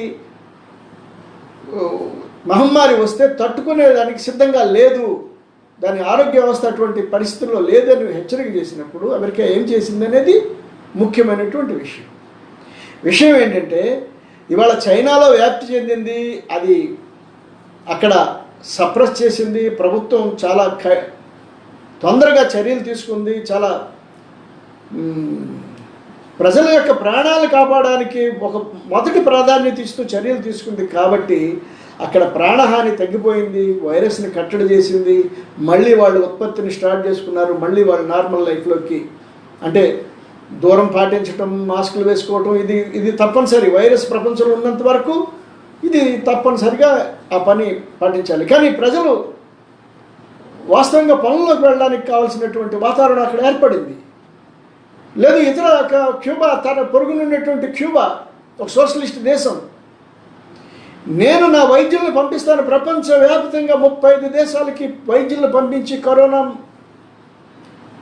కరోనా మీద వైద్యం చేయడానికి మా వైద్యులు సిద్ధంగా ఉన్నారని బృందాలను పంపిస్తూ ఉంది క్యూబా. ఒక చిన్న దేశం, అమెరికా యొక్క ఆంక్షలను ఎదుర్కొంటున్నటువంటి దేశం, పెద్ద ఆర్థిక వ్యవస్థ, అమెరికాతో పోలిస్తే చాలా చాలా చాలా చిన్న ఆర్థిక వ్యవస్థ ఉన్నటువంటి దేశం. కానీ అక్కడ ఆర్థిక వ్యవస్థ, ఆర్థిక డబ్బులు సమస్య కాదు, అక్కడ ప్రజల యొక్క కమిట్మెంట్, ప్రభుత్వం యొక్క కమిట్మెంట్, ప్రజల ఆరోగ్యానికి సంబంధించి ప్రభుత్వం తీసుకుంటున్నటువంటి చర్యలు, ఇవి ప్రధానమైనవి. ఆ ప్రజల యొక్క ఆరోగ్యం గురించే కాదు, ప్రపంచ ప్రజల యొక్క ఆరోగ్యం గురించి కూడా ఆ సోషలిస్ట్ దేశం ఆలోచిస్తూ ఉంది. కానీ అమెరికా ఏం చేస్తూ ఉంది? ప్రపంచం అంతా ఈ మహమ్మారి వస్తుంటే తను కూడా ఆ మహమ్మారికి బలవుతుంటే, ఇంకోవైపు ఇరాన్ మీద ఆంక్షలు, క్యూబా మీద ఆంక్షలు, ఇతర దేశాల మీద ఆంక్షలు మాత్రం కొనసాగిస్తూనే ఉంది. పైగా ఏ ప్రపంచ ఆరోగ్య సంస్థ WHO అయితే ఈ మొత్తం కరోనా సమస్యలన్నింటినీ కోఆర్డినేట్ చేస్తూ ఒక దేశం నుండి ఒక దేశానికి అనుభవాల్ని పంచుతూ దీని మీద తీవ్రమైన కృషి చేస్తూ ఉందో, ఆ ప్రపంచ ఆరోగ్య సంస్థకి ఈ రోజున అమెరికా ఇచ్చేటటువంటి నిధుల్ని తగ్గించేసింది. నేను ఎవరు పొమ్మన్నాడు? ఎందుకంట నువ్వు చైనాకు అనుకూలంగా మాట్లాడుతున్నావు అంటే, అమెరికా ఎలా చెబితే అలా WHO చేయాలి. తను వాస్తవంగా ఏం జరుగుతుందో చెప్పడానికి వీల్లేదు. అమెరికా చెప్పినట్టు చేయకపోతే అది ఆ సంస్థ పనికిరాదు. ఆ సంస్థ తను ఇవ్వాల్సిన నిధులు ఆపేయడం ఏకపక్షం, అది ప్రజాస్వామ్య పద్ధతిగా కాదు, ఏకపక్షంగా నిలిపేయడం. ఇటువంటి పరిస్థితి అమెరికా ఒకవైపు వ్యవహరిస్తూ ఉంటే, ఎప్పుడైతే అమెరికా నిధులు ఆపేసిందో ఆ రకంగా ప్రపంచ ఆరోగ్య సంస్థ ఇటువంటి పరిస్థితుల్లో 217 దేశాలు ఈ కరోనా మహమ్మారితో బాధపడుతున్నటువంటి పరిస్థితుల్లో ఆ ప్రపంచ సంస్థని రక్షించడం కోసం చైనా ఆ నిధులను సమకూర్చేటటువంటి వెంటనే నేను ఆ నిధులను సమకూరుస్తాను, మీరు బాధపడమాకండి, నేను ముందుకు రావాల్సినటువంటి పరిస్థితి వచ్చింది. ఒకవైపు తను బాధపడింది కాబట్టి ఈ రోజున చైనా ప్రపంచవ్యాప్తంగా అన్ని దేశాలకి కిట్లు కానీ, పరీక్షల కిట్లు కానీ, లేకపోతే ప్రజలకి ముఖ్యంగా వైద్య సిబ్బంది వేసుకోవాల్సినటువంటి ఈ రక్షణ వస్త్రాలు కానీ, మాస్కులు కానీ, వీటిని ఉత్పత్తి చేసి అన్ని దేశాలకు పంపిస్తుంది. అమెరికా ఒకవైపు తన మీద విమర్శలు చేస్తూ తన్ని బద్నాం చేయడానికి ప్రయత్నం చేస్తున్న అమెరికాకు కూడా అక్కడ నుండి ఇవన్నీ పంపించింది. భారతదేశానికి పంపించింది, అమెరికాకి పంపించింది, యూరోప్కి పంపించింది.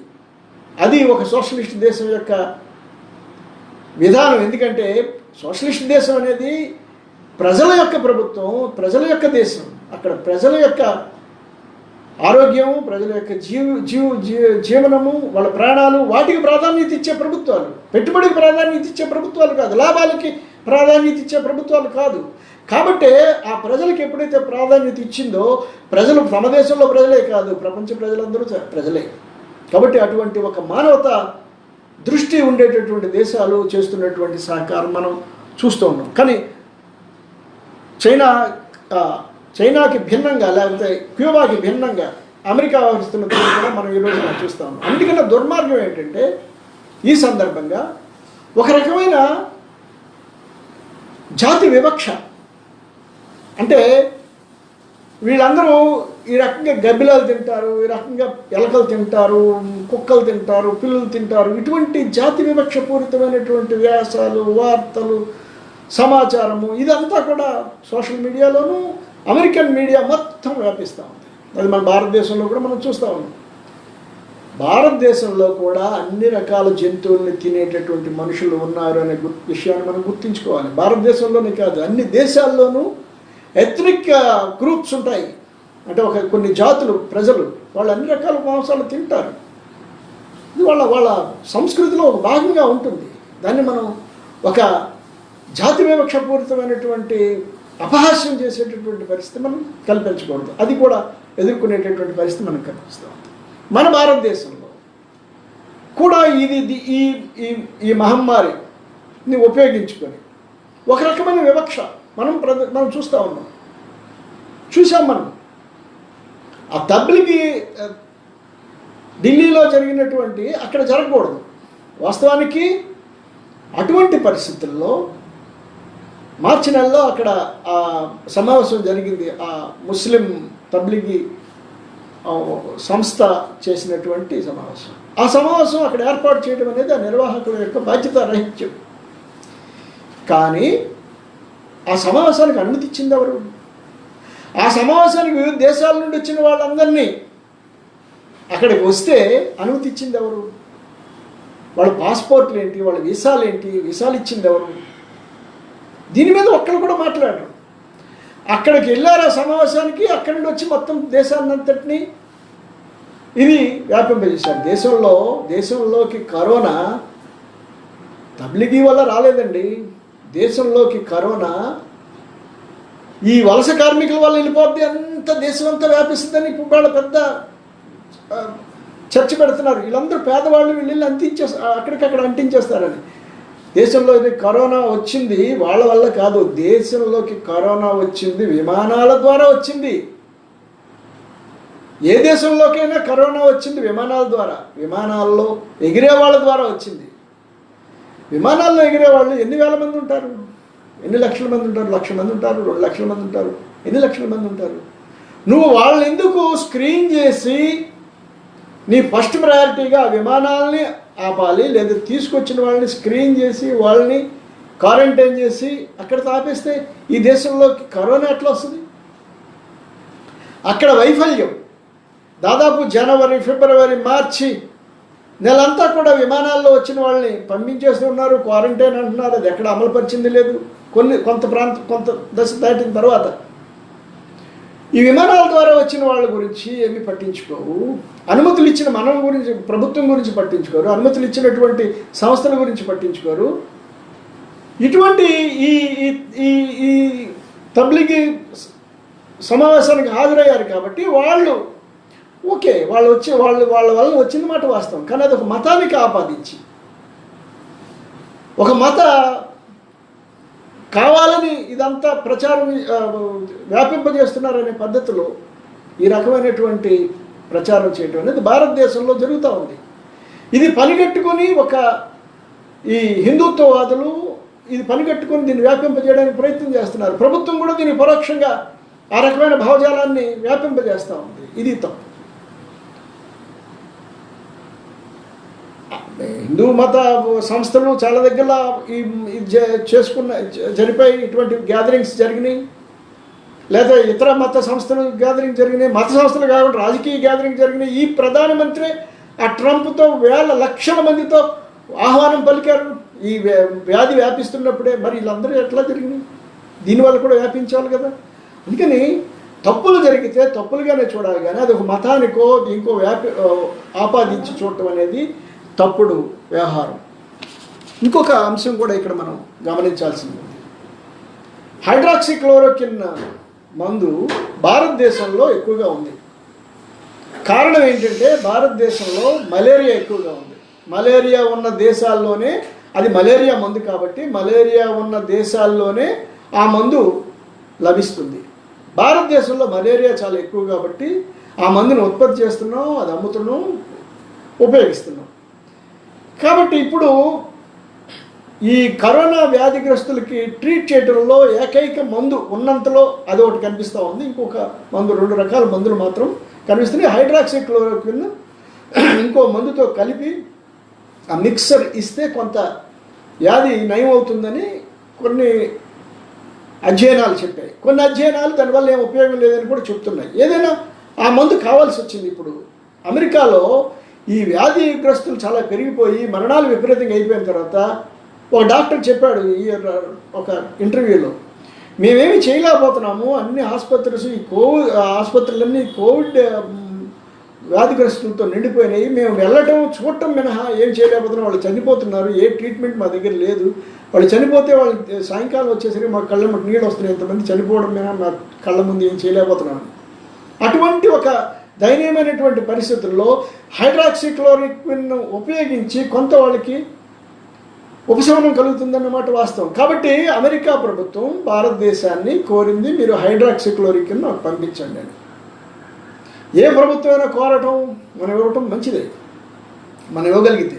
కానీ అంతకుముందే ప్రభుత్వం హైడ్రాక్సిక్లోరోక్విన్ మనం భారతదేశం నుండి ఎక్కడికి ఎగుమతి చేయకూడదు, ఎందుకంటే భారతదేశంలో దాని అవసరం చాలా పడుతుంది, కాబట్టి ఎగుమతి చేయకూడదని చెప్పింది.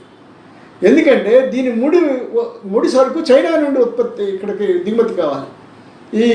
ఈ లాక్డౌన్ సమయంలో చైనా నుండి ఆ ముడి పదార్థం దిగుమతి ఆగిపోయింది. కాబట్టి మన దగ్గర ఇప్పటి వరకు ఉన్న ముడి సరుకుతోనే హైడ్రాక్సిక్లోరోక్విన్ టాబ్లెట్స్ ఉత్పత్తి చేయాలి. కాబట్టి ఇటువంటి పరిస్థితుల్లో మనం ఎగుమతి చేయకూడదు అని మన ప్రభుత్వం ఒక నిర్ణయం తీసుకుంది. అది నిర్ణయం మంచిదే. ఒకవేళ ఏదైనా ఫ్రెండ్లీ దేశాలకు ఇతర దేశాలకు మానవత్వంగా ఇవ్వాలనుకుంటే, మన దేశానికి సరిపోతాయి అనుకుంటే ఇప్పుడు ఇవ్వడం కూడా తప్పులేదు. కానీ ట్రంప్ ఫోన్ చేసి మన ప్రధానమంత్రికి హైడ్రాక్సిక్లోరోక్విన్ ఇవ్వండి, ఇవ్వకపోతే మీ మీద ఆంక్షలు పెట్టాల్సి వస్తుంది అని ఒక బెదిరిస్తే వెంటనే భారతదేశం దాని మీద ఎగుమతుల మీద నిషేధం ఎత్తివేసి అమెరికాకి పంపించి, దానికి ఒక ముద్దు పేరు ఏంటంటే మానవతా సహాయం అంటున్నారు. మానవతా సహాయం అంటే అవతలోడు నిన్ను చెవి మెలిపెడుతుంటే నువ్వు చేసేది మానవతా సహాయం కాదు, అది లొంగిపోయి చేసేటటువంటి బానిస సహాయం అంటారు, బానిసత్వం అంటారు. నీ అంతటి నువ్వు సహాయం చేస్తే అది మానవతా సహాయం. అవతలోడు నేను ఆంక్షలు పెడతాను, కొరడా పెట్టి కొడతానంటే నేను నీకు మానవతా సహాయం చేస్తానులే సరే అంటే అది కింద పడినా గెలుపు నాదే అనే మాట మినహా ఇంకోటి కాదు. ఇటువంటి ఒక లొంగుబాటుతనం భారతదేశ ప్రభుత్వం ఈ కరోనా విషయంలో మనకు చాలా స్పష్టంగా కనిపించింది. దానికి వాళ్ళు ఎన్నైనా పేర్లు పెట్టినాయండి, అక్కడ పంపిస్తున్నాం ఇక్కడ పంపిస్తున్నాం. ఇప్పుడు చూసారా ప్రపంచానికే మన భారతదేశ మందులే చాలా గొప్ప ఆదర్శం అయిపోయినాయి. ఇవన్నీ బాగానే ఉంటాయి, కానీ అసలు వాస్తవం ఏంటి? ఎందుకు భారతదేశ ప్రభుత్వం లొంగిపోవాల్సినటువంటి పరిస్థితి కనిపిస్తూ ఉంది? ఇది ఒకటి మనం చూడాలి. ఇదంతా ఒక పార్ట్ అయితే, ఇక చివరిగా భవిష్యత్తు ఏమిటి? భవిష్యత్తు ఏమిటి అంటే ఇది ఇంకొక సంవత్సరం పాటు ఉంటుంది, ఇంకా ఎన్ని నెలలు యాక్టివ్గా ఉంటుంది, ఇంకా ఎన్ని నెలలు ఇన్యాక్టివ్గా ఉంటుంది చెప్పలేము. కొంతమంది ఏమంటున్నారంటే మళ్ళీ ఆగస్టు సెప్టెంబర్ వచ్చిన తర్వాత మరొకసారి విజృంభిస్తుందని చెప్తున్నారు. అందుకని రకరకాల హెచ్చరికలు వస్తున్నాయి. ఏమైనా ఈ సంవత్సరం అంతా దీంతో కరోనాతో జీవించాల్సిన పరిస్థితులు కనిపిస్తూ ఉన్నాయి. అందుకనే లాక్డౌన్ ఎత్తేయాలి. అయితే ఎత్తేసేటప్పుడు ఎక్కడెక్కడ ఏ రూపంలో ఎత్తేయాలి, ఎటువంటి జాగ్రత్తలు తీసుకొని ఎత్తేయాలి అనేది ప్రభుత్వాలన్నీ ఆలోచిస్తున్నాయి, ప్రపంచ ప్రభుత్వాలన్నీ ఆలోచిస్తున్నాయి. అలాంటప్పుడు మన దేశంలో మనం ఎటువంటి ప్రయత్నాలు చేయాలి? చాలామంది నిపుణులు చెప్తుంది ఏంటంటే, ఇప్పుడులాగా లాక్డౌన్ చేయడం పరిష్కారం కాదు, ఇంకా పరిష్కారం కాదు. ఇంకా 40 రోజులు అయిపోయింది. ఇప్పుడు ప్రజలు కూడా, అన్ని వర్గాల ప్రజలు, ముఖ్యంగా కార్మికులు, శ్రామిక ప్రజలు చాలా చాలా ఇబ్బందులకు గురవుతున్నారు. ముందు వాళ్ళ పరిస్థితి, అలాగే భారతదేశ ఆర్థిక వ్యవస్థ ఉత్పత్తి కావట్లేదనేది ప్రభుత్వం, అది ఉత్పత్తి కాకపోతే జరిగే నష్టం, భారతదేశ ఆర్థిక వ్యవస్థ జరిగే నష్టం కూడా మన కళ్ళ ముందు కనిపిస్తూ ఉంది. అందుకని అన్ని విధాలా చూసినప్పుడు ఇది ఎత్తేయటం అనేది జరగాలి అని చెప్తున్నారు. మరి అలాంటి పరిస్థితుల్లో ప్రభుత్వాలు తీసుకోవాల్సినటువంటి చర్యలు ఏంటి? మొట్టమొదటిది, ఈ కరోనా పరీక్షలు చాలా విస్తృతంగా జరపాల్సినటువంటి అవసరం. ఇప్పుడున్న పరీక్షలు ఏమాత్రం సరిపోయేటటువంటి పరీక్షలు కాదు. కరోనా పరీక్షలు విస్తృతంగా జరగాలంటే ఆ కరోనా పరీక్షల కిట్లను తీసుకురావటం ఒక క్రమ పద్ధతిలో ఒక సిస్టమేటిక్గా అన్ని ప్రాంతాలని మనం ఇప్పుడు గ్రీన్ జోన్లుగా ఉన్నాయి, అక్కడ అక్కర్లేదు, కానీ రెడ్ జోన్లు ఉన్నాయి. అక్కడ ప్రజలందరినీ పరీక్షించగలిగే పరిస్థితి కెపాసిటీ ఉందా? ఎంత ఇప్పుడు దక్షిణ కొరియా లేకపోతే జపాన్ ఇటువంటి కొన్ని దేశాలు అనుసరించాయి. వాళ్ళు చెప్పారు టెస్టింగ్, ట్రేసింగ్ అండ్ సెపరేటింగ్ ఇట్లా కొన్ని పద్ధతులు అనుకొని వాళ్ళని టెస్ట్ చేయటం, టెస్ట్ చేయటం, వాళ్ళని సెపరేట్ చేయటం. అందువల్ల కరోనా అనేది కట్టడి చేయడం, ఆ రకంగా కట్టడి చేయడం అనేది ఇప్పుడు జరగాల్సిన పని. అందుకని టెస్టులు చేయడం అనేది చాలా విస్తృతంగా జరగాలి, అన్ని ప్రాంతాల్లో జరగాలి.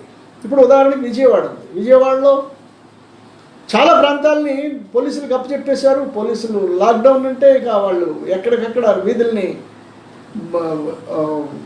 బ్యారికేడ్ చేసేసారు. ప్రజలు బయటకు రావడానికి లేదు. లోపలికి వెళ్ళి మీకు కావాల్సిందంతా ఇస్తూ ఉంటారు, కానీ ప్రజలకు ఏం కావాలో ఎవరికి తెలుసు? నువ్వు ఇచ్చిన 5 కిలోల బియ్యం పప్పుతో సరిపోవట్లేదు కదా, వాళ్ళకి చాలా అవసరాలు పెరుగుతున్నాయి. రోజులు గడుస్తున్న కొద్దీ ఇంకా అవసరాలు పెరుగుతున్నాయి. అందుకని ప్రభుత్వాలు ఈ సందర్భంగా ఒక నిరంకుశమైనటువంటి యంత్రాంగాన్ని పెట్టేసేసి ఈ నిరంకుశ యంత్రాంగమే ప్రజల్ని ఎక్కడికక్కడ జైల్లో పెట్టడం, కేసులు పెట్టడం, ఈ నిరంకుశ చర్యలే వాళ్ళకి రక్షణ అనే పద్ధతుల్లో ప్రభుత్వం వ్యవహరిస్తూ ఉంది. బహుశా తొలి దశలో ప్రజలు కూడా నిజమే ఇలా ఇంత కాకపోతే ఇంకేముంది, మన కోసమే కదా ప్రభుత్వం చేసింది అనుకున్నారు. కానీ ఇప్పుడు ప్రజలు అలా అనుకోవట్లేదు. ప్రజలకి బాధలు, వాళ్ళ కష్టాలు పెరుగుతున్న కొద్దీ ఇంట్లో ఉండి చావాలా, బయటకు వచ్చి చావాలా అనేటటువంటి పరిస్థితుల్లో ప్రజలు వచ్చినప్పుడు ఇప్పుడు ఈ లాక్డౌన్ను ఎత్తేయడమే కాదు, లాక్డౌన్ ఎత్తేసిన తర్వాత తీసుకోవాల్సినటువంటి చర్యల మీద కూడా ప్రభుత్వం కేంద్రీకరించాల్సినటువంటి అవసరం ఉంది.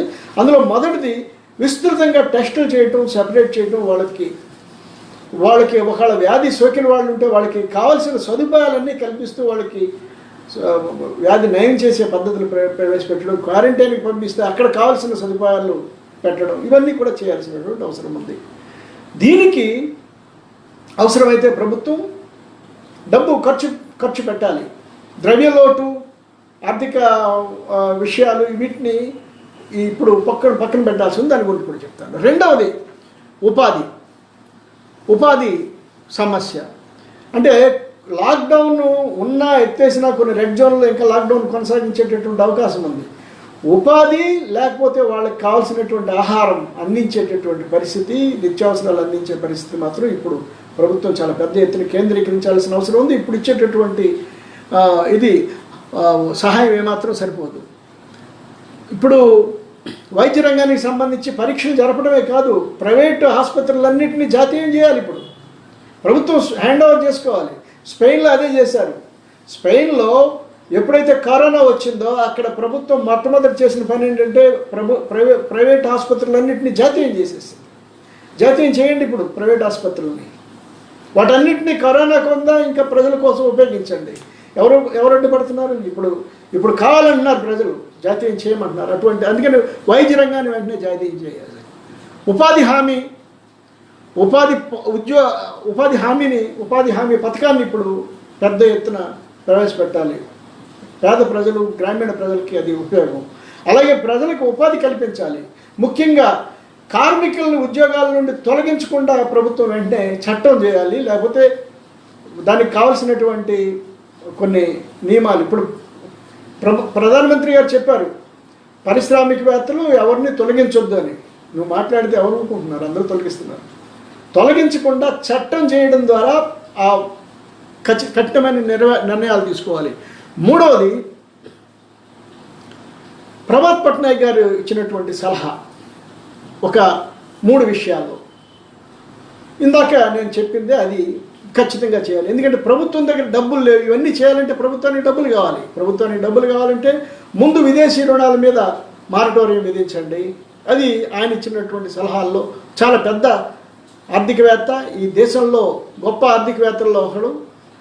ఆయన ప్రజల తరఫున ఆలోచించేటటువంటి ఆర్థికవేత్త కాబట్టి ఆయన చెప్పినటువంటి వీటిని మనం ఆలోచించాల్సిన అవసరం ఉంది. ప్రభుత్వం విదేశీ రుణాలపై మారటోరియం విధించమన్నాడు. రెండవది, విదేశీ పెట్టుబడి అంటే మారటోరియం విధిస్తే విదేశీ పెట్టుబడి ఎక్కడ పారిపోద్దనే భయం. ఇప్పుడు ప్రభుత్వం ఏది చేయాలనుకున్నా ద్రవ్య లోటు పెరిగితే విదేశీ రుణ పెట్టుబడులు పోతాయి, స్టాక్ మార్కెట్లో డబ్బంతా పోతాయి, ఎఫ్డీఐలు పోతాయి, బయటకు పోతాయి, మనం ఏం చేయాలి?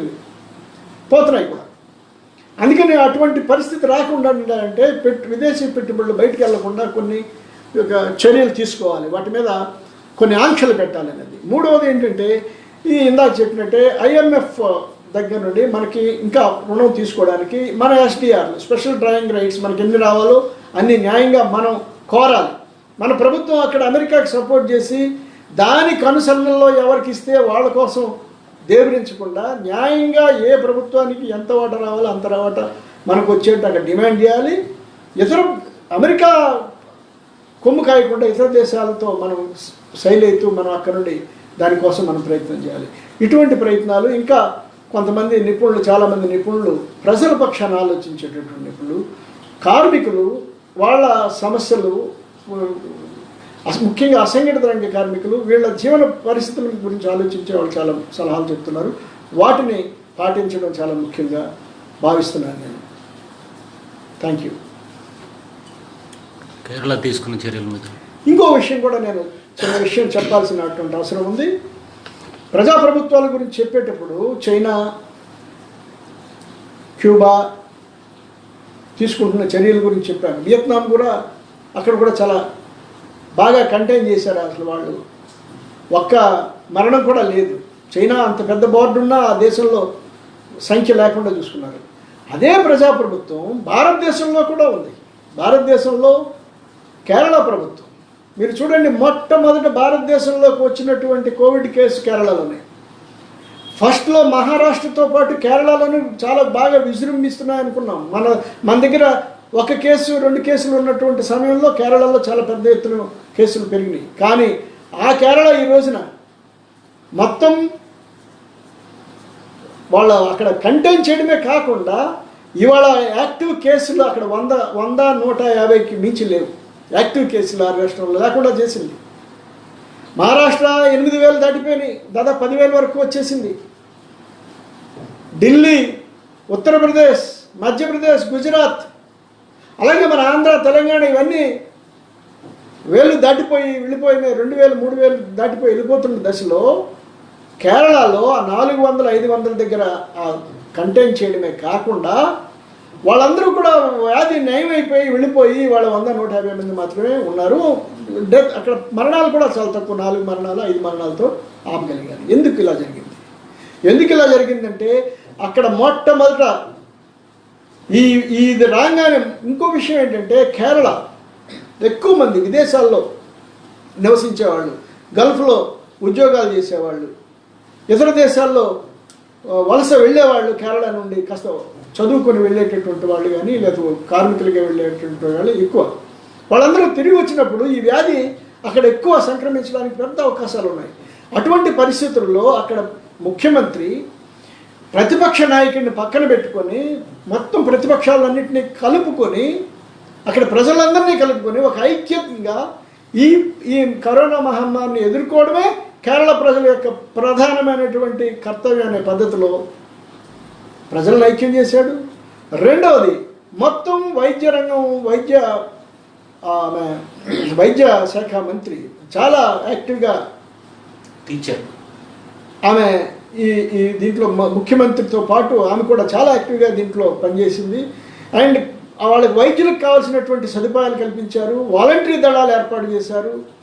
అండ్ అక్కడ ఉండేటటువంటి అసంఘటిత రంగ కార్మికులకి, పేదలకి అందరికీ కూడా 14 రకాల ఆహార ధాన్యాలని ప్రతి ఇంటికి అందించారు. అది మళ్ళాగా ఒక 5 కిలోలు బియ్యం ఇచ్చేసేసి లేదా ఒక శనగలో పప్పు ఏదో ఇచ్చేసేసి ఊరుకుంటే ఎట్లా వాళ్ళు మిగతా సరుకుల కోసం రోడ్డు మీదకి రావాల్సి వస్తుంది.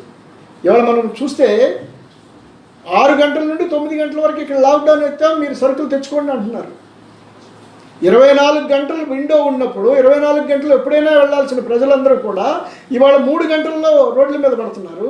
3 గంటల్లో వస్తువులన్నీ కొనుక్కోవడానికి ఒకరి మీద ఒకరు పడుతున్నారు. అందువల్ల ఈ కరోనా వ్యాపించడానికి ఎక్కువ కారణం అవుతుంది. ఈ లాక్డౌన్ పెట్టి కొద్ది టైం మాత్రం వదలడం అనేది ఇంకా కరోనా వ్యాప్తికి ఎక్కువ కారణం అవుతుంది. కానీ కేరళలో అలా కాకుండా వాలంటీర్స్ని పెట్టి ఎక్కువ మంది వాలంటీర్స్ని పెట్టి ఆహార సరుకుల్ని వాళ్ళకి అందించేటటువంటి ఏర్పాట్లు చేశారు. వైద్య రంగాన్ని మొత్తాన్ని రంగంలోకి దించారు. రెండోది ఎక్కడికక్కడ కట్టడి లాక్డౌన్ విధిస్తూనే లాక్డౌన్ సందర్భంగా ప్రజలు బయటికి రావాల్సిన అవసరం లేకుండా చేయటం అనేది ఒక ముఖ్యమైన విషయం. అందులో కూడా వలస కార్మికుల గురించి చూడండి మీరు. మిగతా రాష్ట్రాలన్నీ ఏం చేసినాయి, కేరళ ఏం చేసిందో మీరు చూడండి. కేరళలో ముఖ్యమంత్రి పినరయి విజయన్ గారు ప్రకటించారు, వీళ్ళు మాకు వలస కార్మికులు కారు, వీళ్ళు మా అతిథులు అని చెప్పి వాళ్ళందరికీ ఆ కమ్యూనిటీ హాల్స్ కానీ లేకపోతే ఇతర స్టేడియంలో కానీ ఎక్కడ వసతులు ఉంటే అక్కడ వాళ్ళకి చక్కటి వసతులు కల్పించి వాళ్ళు నిద్రపోవడానికి, వాళ్ళు ఉండడానికి, వాళ్ళు ఇతర కాలకృత్యాలకు కానీ వాళ్ళకి కావాల్సిన ఆహారం కానీ అన్నీ సరఫరా చేయటం వల్ల అక్కడ నుండి వలస కార్మికులు ఇబ్బంది పడేటువంటి పరిస్థితి కూడా లేకుండా పోయింది. ఇవన్నీ చేయటం వలన అక్కడ ఈ కేసులు తగ్గినాయి, మొత్తం కంటైన్ చేయగలిగారు. తర్వాత 200 రూపాయలు రీఛార్జ్ కూడా వాళ్ళు ఫెసిలిటీ కల్పించారు. 200 రూపాయలు రీఛార్జ్ ఫెసిలిటీ కూడా గవర్నమెంట్, అంటే వలస కార్మికులు వాళ్ళ ఇళ్ళకి వెళ్ళి వాళ్ళ వాళ్ళతో ఉన్న వాళ్ళతో మాట్లాడుకోవడానికి, అంటే ఒంటరిగా ఉన్నామనేటటువంటి పరిస్థితి కూడా లేకుండా చేయడం కోసం ఈ సదుపాయం కూడా కల్పించారు. అందుకని ప్రజలని ఎలా లాక్డౌన్ చేసే ముందే ఈ ప్రజల్ని ఎలా మనం ఆదుకోవాలి, ఈ లాక్డౌన్ని ఎదుర్కొనేట్లు ప్రజలు ఆ సదుపాయాలు కల్పించడానికి పూనుకున్నప్పుడు ప్రజలు కూడా ఆ ప్రభుత్వం పట్ల సానుకూలంగా వ్యవహరిస్తారు. ఇది అలాగే ప్రతిపక్షాలందరినీ కలుపుకోవడం, ప్రజలందరినీ కలుపుకోవడం, ఐక్యపరచడం, సెంట్రల్ గవర్నమెంట్ ఫండ్స్ ఇవ్వటం. ఇటువంటి పరిస్థితుల్లో కూడా సెంట్రల్ గవర్నమెంట్ ఫండ్స్ ఇవ్వకుండా రాష్ట్రాలని మార్చేస్తూ ఉంది. ప్రధానమంత్రి గారు ఢిల్లీలో కూర్చొని ప్రజలతో ముచ్చట్లు చెప్తున్నాడు. ముచ్చట్లు చెప్తే పని కాదు ఇది. డబ్బులు ఇవ్వాలి, నిధులు ఇవ్వాలి. నిధులు ఖర్చు ఎవరు చేస్తారు? సెంట్రల్ గవర్నమెంట్ కాదు ఇప్పుడు చేస్తుంది. మొత్తం భారం అంతా రాష్ట్రాల మీద పడుతూ ఉంది. ప్రజలకు సదుపాయాలు చేయాల్సిన భారం అంతా రాష్ట్రాలది. రాష్ట్రాలు భారం వహించినప్పుడు రాష్ట్రాలకు కావాల్సిన నిధులు ఇవ్వాలి. కానీ నిధులు ఇవ్వట్లేదు. నిధులు బిగబెట్టేశారు. ఇంకా ఆ నిధులన్నీ కేంద్రం దగ్గర కేంద్రీకృతమైనవి. వాళ్ళు డబ్బులు ఇవ్వరు, రాష్ట్రాలు చేయాలి, రాష్ట్రాలకి డబ్బులు రావు. ఇటువంటి కష్టాలకి వ్యతిరేకంగా మాట్లాడుతూనే ఆ కష్టాలు ఉన్నాయి కాబట్టి మేము చేయలేకపోతున్నామని కేరళ ప్రభుత్వం అనకుండా తన పరిధిలోనే కావలసినటువంటి సదుపాయాలన్నీ చేయగలిగేటటువంటి పరిస్థితి కూడా మనకు కనిపిస్తూ ఉంది. ఇది మిత్రులారా, థ్యాంక్ యూ.